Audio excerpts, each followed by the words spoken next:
Bonus Round is back from DICE in Las Vegas, and this week we welcome Ubisoft's Corey May and Telltale Games' Dan Connors to talk about narrative in games.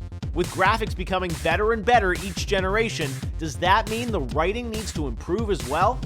You know, there's storytelling tools that come from years and years of cinema, and there's storytelling tools that come from decades and decades of writing, and there's new storytelling tools that Interactive has that those other mediums can't touch.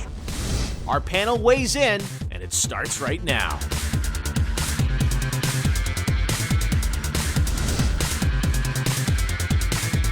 Hey everyone, thanks for joining us for the bonus round right here on GameTrailers.com. This week we are looking at narrative in games with two guys who know a lot about great storytelling in games. First of all, we've got Dan Connors, who is the CEO of Telltale Games, of course known for the Walking Dead series, which is won Game of the Year at the BGAs last year and has been doing incredibly well. It's great to have you with us, Dan. All right, thanks, Jeff. And also, and also great to have Corey May with us. Corey is with Ubisoft, has done some incredible writing on the Assassin's Creed series, and now heads up all the writers for a new studio, a narrative studio inside of Ubisoft called Alice that we'll have to hear a little bit more about here momentarily. So you guys care about writing and narrative in games. That's something that I love. You guys are even back to the roots of kind of adventure games, and a lot of you guys came out of the world of LucasArts adventures and things like that I grew up on. I loved story in games, and I think so often now when people think of games, they always have thought about graphics in the past and things like that. But now there seems to be an emergence of a real interesting discussion around narrative and writing in games, more I think than I've ever felt before in our industry. Why do you think now is the time we're hearing about that? Dan? Well, I think Walking Dead gives a pretty good template for what it can be and what it can do, and that people are ready for it. That it can reach out outside. But could it only have been done now? I mean, like technology obviously is getting better. There's better, facial capture and lip sync and things like that. But I mean, a game like Walking Dead, could that have been done 4 or 5 years ago?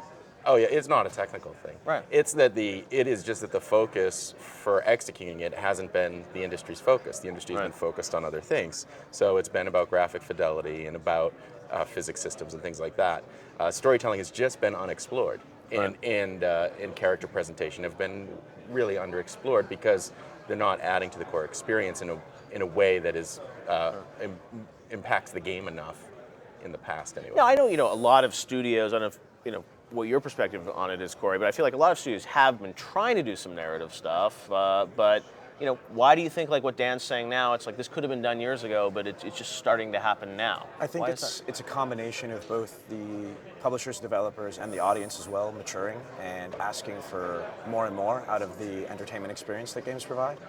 So beyond the interaction, beyond the gameplay, I think that people are now looking more and more to story inside the game to not only carry the player through, but to provide a context for a lot of the action. And it becomes a great way to differentiate yourself as things like graphics and physics and the sort of programming backbone of games begins to plateau or sort of reach a convergence point. This becomes a way that we can differentiate one experience from another. Now, when you think of narrative, it can be defined in so many ways. Some games try and do, branching narratives and, stories that kind of shape themselves to the players', moral or ethical choices. You guys have experimented with that in Walking Dead. In a game like Assassin's Creed, still a somewhat linear experience, but a really well sort of driven, experience with great characters and great story moments.